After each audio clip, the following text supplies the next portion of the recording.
All right. Bassist Carlos Henriquez is here to talk about his incredible career with the Jazz at Lincoln Center Orchestra, as well as his new album, Dizzy Con Clave, plus some album recommendations in the 5 spot. I'm Brian Zimmerman. This is Jazz's Last Call.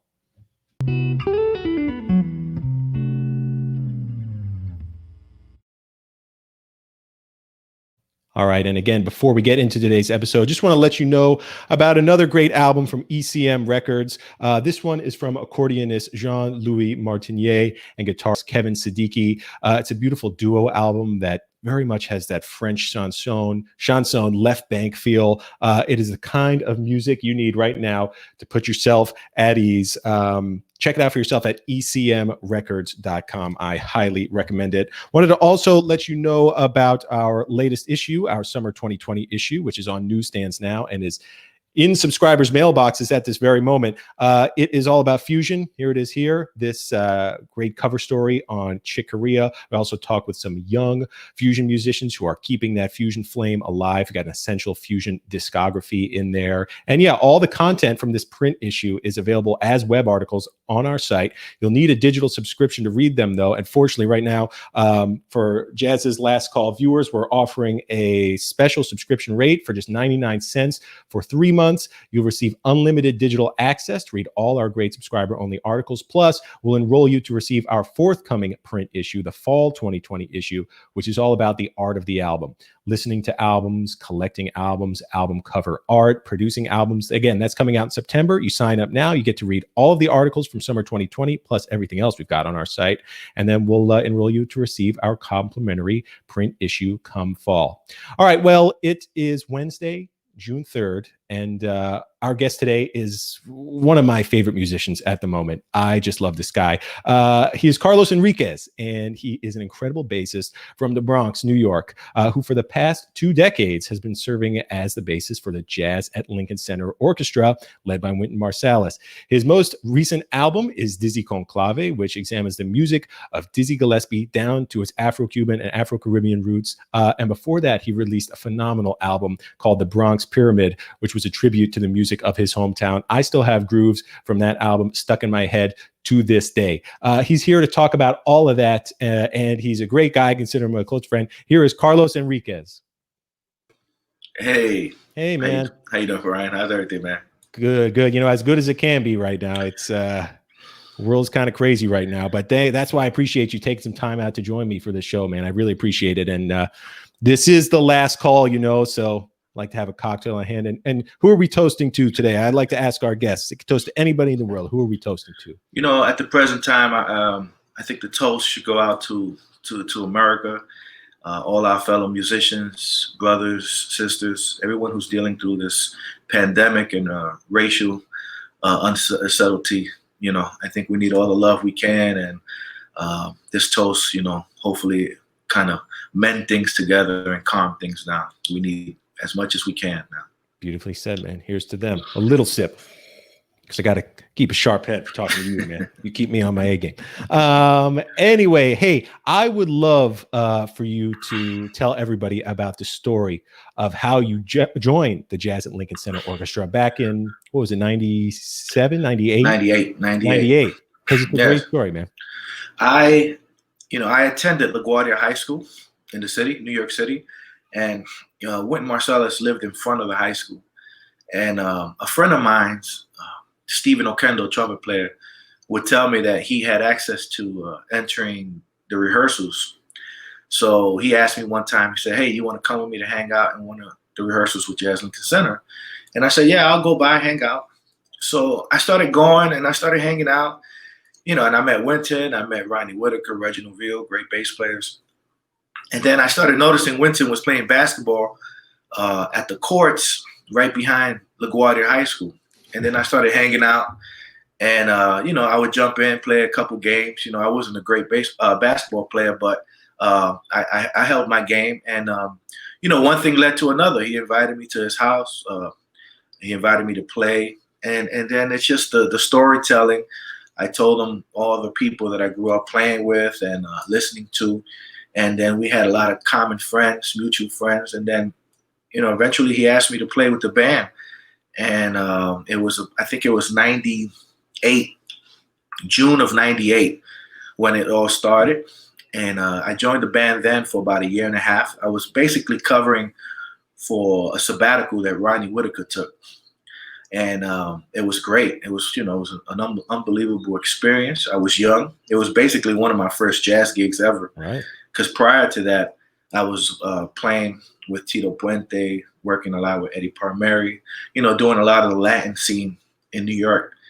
And once we, we got to knowing each other, it was like a big family. We basically grew up, together. I've known him for so long now. I mean, I'm 40 now. What is that?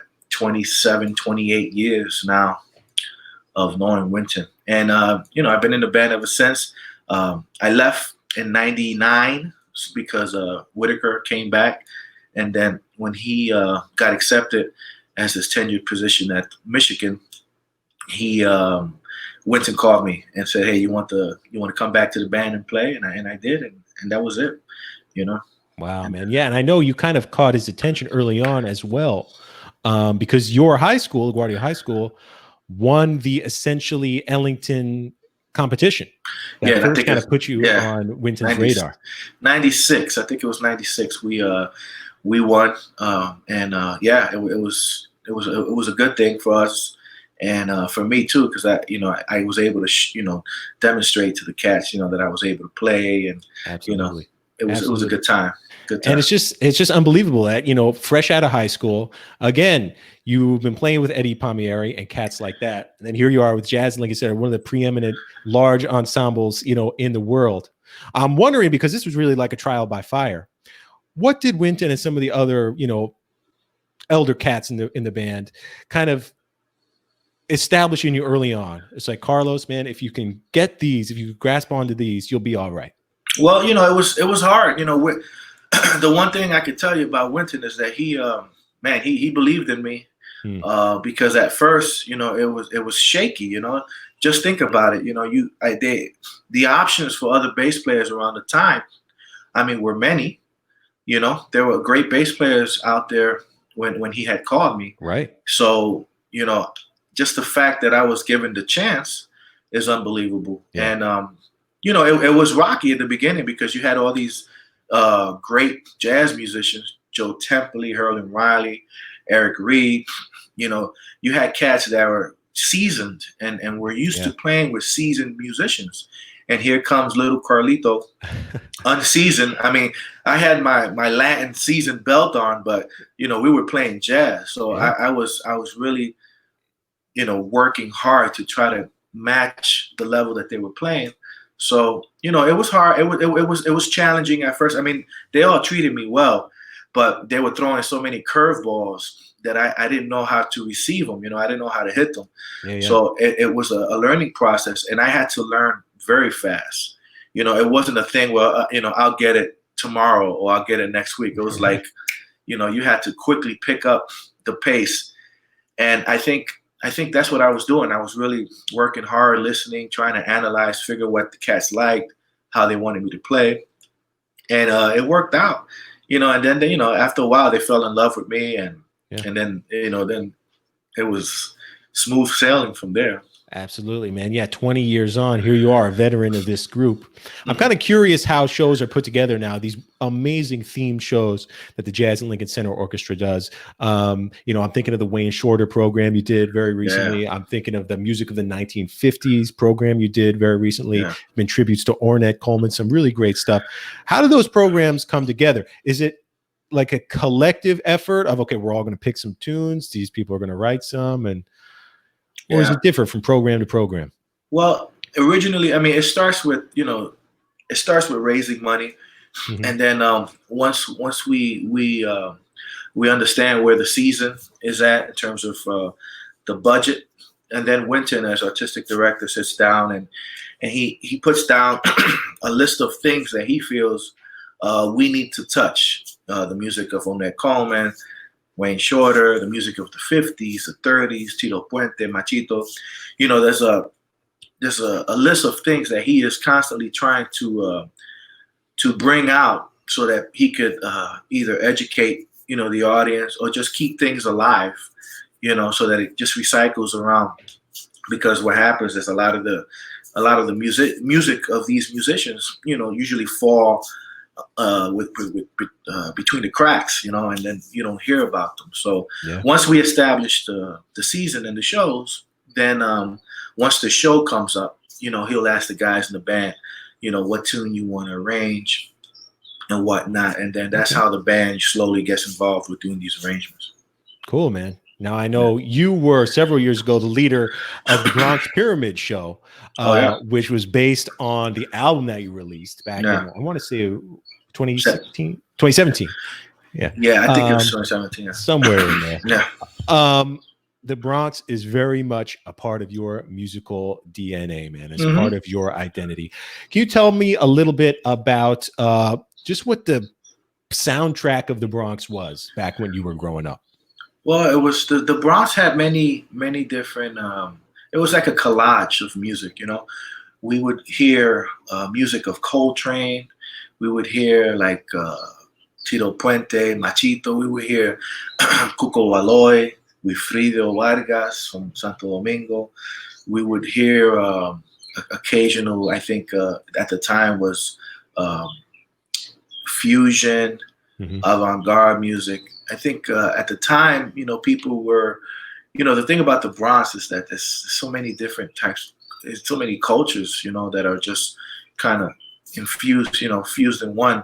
And you live, I grew up in a project. So, you have one apartment with a Puerto Rican, the next apartment with an African-American, and then another apartment with an Italian, another apartment with an Asian. So, when you left your apartment and you walked in the hallway to the elevator, you would hear, it would go from Earth, Wind, and Fire to some opera to jazz, it was. Man. So I think, my upbringing in that setting was a blessing to me, because I was able to understand how important, us as humans being around each other, really made us be, because I was in an environment where, I was integrated with all these different cultures. Right. And, as a kid, I didn't see anything different. It wasn't, for me, it wasn't like it was a different thing.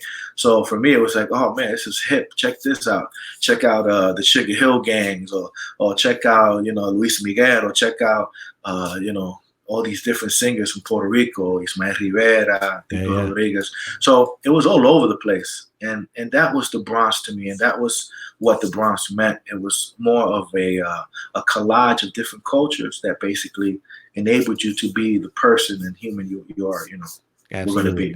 And you take that with you, man, because you have since moved. You're in New Jersey now, right? I'm in West Orange, yeah. West Orange, hey, but you could take the boy out of the Bronx, but you know what they say, man.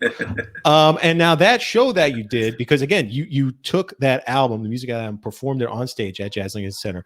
That wasn't your first performance as a leader for a group. What there was it? As a leader, no. I was doing. I was leading shows before that. Right. I think my first one with Jazz Lincoln Center was the music of Cachao. I think it was. Demonstrating. I think it was the music of Cachao, and then from there on, we did many others. The music of Tito Puente, Machito, music of Henriquez. We did a couple of Jazz for Young People show based on the music of Tito Puente and Machito, and then I think when the album came out, Winston wanted me to really present the show. Yeah. But that show was presented in Lehman College. It was in the Bronx. That's right. Because they were renovating Jazz Lincoln Center. So I remember that, and it was a great show. We put the songs from the album. I did the arrangements for the big band, and it was nice to see my fellow, compadres from the Bronx, come and hang. I had my family there. My dad was there, a bunch of friends. Yeah, man, a homecoming. And the album is just great, man. I think I picked it as one of my top 5 back when it came out. Groove's just infectious, man, down to your bones that stay with you forever. And you've got a beautiful ballad on there. Joshua's song? Yeah, Joshua's Dream, yeah. Joshua's Dream. Gorgeous stuff. Gorgeous stuff. Son, yeah. Okay, beautiful, man. And I'm curious, the symbolism of the pyramid because we all get the Bronx, man. It's a part Yeah. of you. But what does the pyramid represent? Well, there were a couple meanings that I wanted to show people. One was the building block, right? Mm. It took just the knowing of a building of a pyramid wasn't done overnight. It took many generations, many years. So for me, I chose that as a way of illustrating, my life as a musician is a building block that is still in progress, and just to let people know that I'm here to continue building that. And the other one was basically it was kind of funny. It was, my mom used to always keep me within the parameter of my neighborhood. And kind of, if you look at it in a map, it kind of looks like a pyramid. Like she would say, don't go past 144, don't go past St. Anne's Avenue, don't go to Willis Avenue. So once you start seeing it, you kind of saw a diagram of a pyramid. So. Oh, cool, man, cool. Yeah, building you are, man. And the recent album, Dizzy Con Clave, is just great, just great. Before we get into that, though, let's lay it out. Explain to some people who aren't familiar with the term. What is clave? Why is it so important, musically? Wow. So clave, in Afro-Cuban music, clave is a pattern that is subtonal.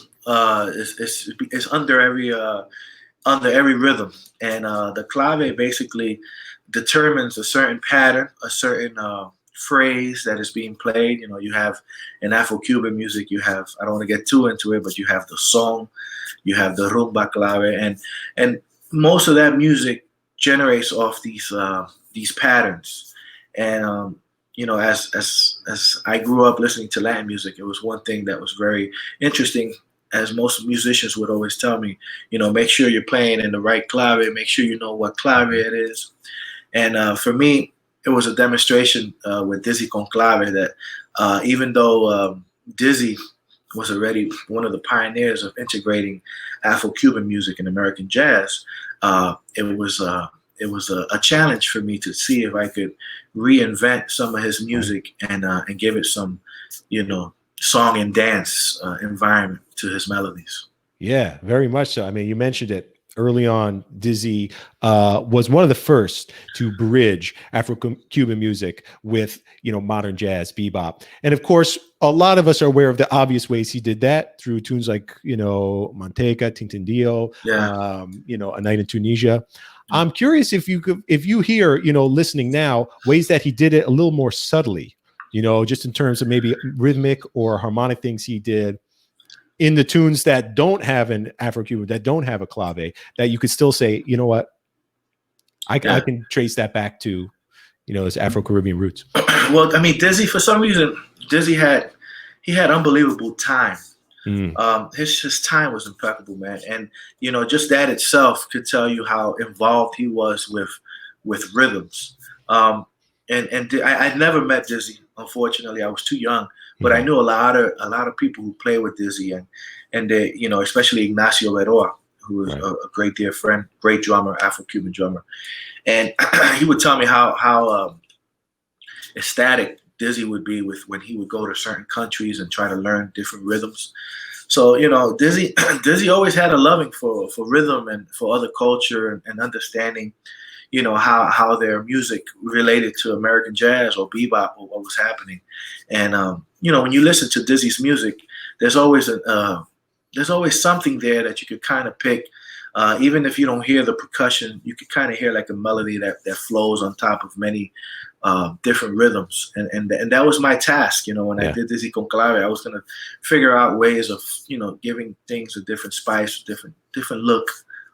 Yeah, and you totally do, man. Right off the bat with the opening track, A Night in Tunisia, the first thing listeners will realize, I think, or recognize, is that bass line, that iconic bass line that almost everybody who covers the tune, is not there. It's not the traditional boom, boom, boom, boom, boom. Yeah. You give it your own spin, which is a great move, I think, because and that bass line is not my bass line. That bass line, I changed one note. I changed probably two notes from it, but that bass line is from Cachaito, not from Cachao.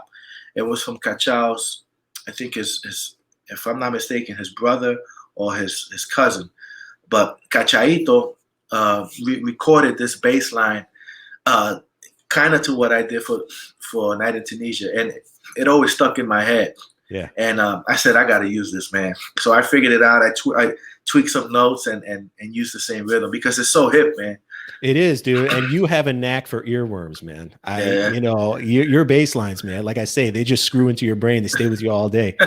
They're great, man. They're great. Carlos, what else are you working on? You know, this is downtime for a lot of musicians, you know, not by their own doing. But, you know, is there anything you're working on at the moment or ideas you're planning for when this thing is all behind us? You know, it's funny. I I got into software updating, so now I have a recording mini recording studio at home. Nice. So I've been messing with that. Mixing my next album, which is entitled the South Bronx Story, which Cool. talks about, you know, again, my life in the South Bronx. That should be coming out hopefully when all this, you know, calms down. And, you know, just been practicing, just trying to keep my calluses up to date. You know how, you know, for those bass players, you know, once, you know, it's like they tell you can't have a vacation more than 4 days because then you'll start losing.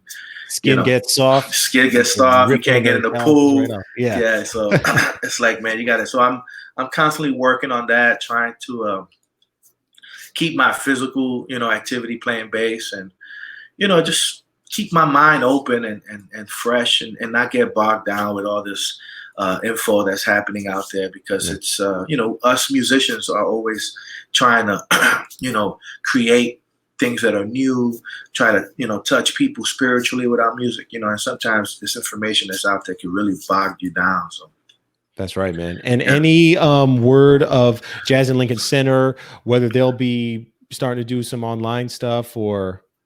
Well, you know, the great thing about Jazz Lincoln Center, which has been going on, is that we've maintained a communication progress through the internet and through online. We've been doing online educational programs, outreach programs. We're now we're launching our first virtual international, essentially Ellington Festival, which runs from I think June 8th through June 12th.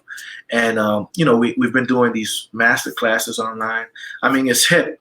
You know, it's so unbelievable how much technology has blessed us in the sense that we can still keep in contact with most of these young musicians. And you know, in terms of performance, you know, it's a you know, crapshoot. We don't know when the public will feel comfortable to be near other people. Right. But I'm hoping that maybe when the fall hits, September, things will kind of start regulating themselves and becoming normal. But yeah, I mean, we're, you know, Winton and the board at Jazz Lincoln Center, man, they're fighting hard to maintain it. The staff is working day and night. It's crazy. I mean, most of us are working harder now than when we, you know, in lockdown than before. Yeah. Well, it's incredible what you guys have been doing. You talk about music technology. That concert that you put on last month was just beautiful. And the way that, you know, you essentially had the whole orchestra playing together remotely.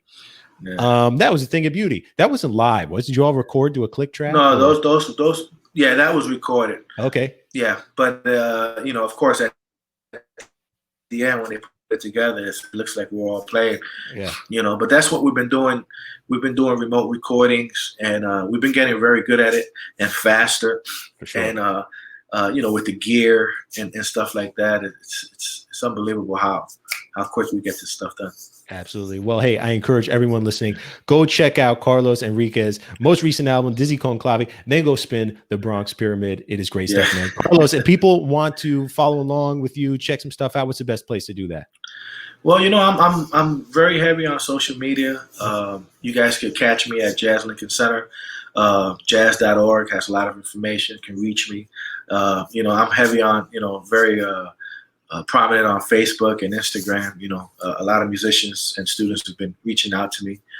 So, you know, those are my access points for now, before I relaunch my website, which is not ready yet. And that's how I've been communicating with a lot of people. Very cool, man. Well, Carlos, thank you again so much for taking time out of your schedule to chat with me today. It has been an absolute pleasure. Cheers to you, man. Thank you for joining me for the last call. Thank you. I'm gonna shut down the bar, man. I'll catch you later. All right, man. See you, Carlos. Have a good one. All right.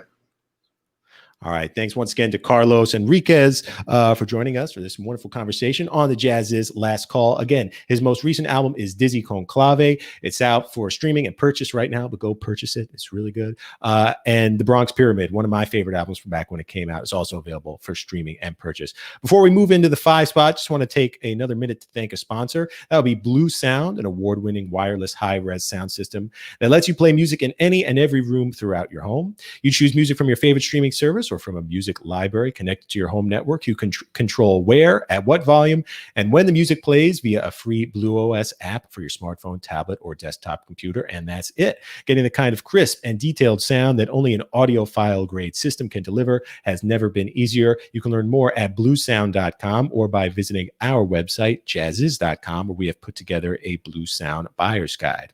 All right, so for the 5 spot today, I thought I'd do something a little different. I worked with Carlos on this actually to help put together a list of 5 songs that kind of touch on this very moment by speaking truth to power. We spoke with Esperanza Spalding yesterday, and she said that jazz has always been a liberation music. So I just wanted to, single out 5 records that have, through their various time periods, spoken truth to power and which resonate today. So we're going to start with the one that Carlos actually recommended. It would be, let's see if we can pull it up correctly. It would be, here it is, the song Alabama from John Coltrane's album Live at Birdland from 1964. It was written in response to the September 1963 bombing of the 16th Street Baptist Church in Birmingham by the Ku Klux Klan that killed 4 young girls and injured 22 others. Most people regard that event as the turning point in the civil rights movement, kind of driving support for the Civil Rights Act of 1964. And this version of Alabama on Coltrane Live at Birdland is just so moving, so affecting. So thanks, Carlos, for that recommendation. Other albums that or songs that you might want to spin right now. I'm putting up here We Insist, the Freedom Suite by drummer Max Roach from 1961. And I singled out the song Freedom Day. It features vocalist Abby Lincoln, who intones the urgent lyrics, which contrasts the legal freedoms granted by emancipation to the realities of life in the Jim Crow era, a contrast that, like I said, certainly resonates today. Number 3 on the list of the 5 spot is not an album per se, but it is a song. It is Strange Fruit from Billie Holiday. It was recorded by Billie Holiday in 1939. It was written by Abel Maripol and published in 1937. And again, one of the earliest jazz tunes to directly protest American racism, particularly the lynching of Black Americans. And, in the wake of its release, Billie Holiday faced a lot of pressure from the establishment with regard to the lyrics. So this really stands as, like I said, one of the original protest songs in all of jazz. Number 4, this is another one that Carlos helped recommend, but it is Fables of Faubus by Charles Mingus. From his 1961 album, Presents Charles Mingus on the Candid label, the song was originally released as an instrumental in 1959 because Columbia Records refused to allow the lyrics, which protested against Arkansas Governor Orville Faubus, who instructed the National Guard to prevent the racial integration of Little Rock Central High School in 1957.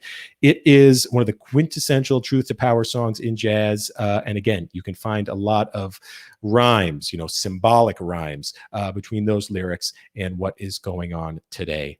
And number 5 to round out the 5 spot is Mississippi Goddamn by Nina Simone, recorded on her 1964 album Nina Simone in Concert. Simone performed this song in front of 10,000 people at the end of the Selma March to Montgomery when she and other Black activists crossed police lines. They were singing this song. And last year, 2019, Mississippi Goddamn was selected by the Library of Congress for preservation in the National Recording Registry. So that has been the 5 spot, and that has been today's episode. Again, I want to thank Carlos Henriquez for joining me to chat about his new album, What's Going On at Jazz at Lincoln Center. We will be back tomorrow with saxophonist Kim Waters, who has a new album out right now. He's also going to be playing a few tunes for us. Thanks a lot for joining, everyone. Once again, I am Brian Zimmerman. This has been the Jazziz Last Call. So long.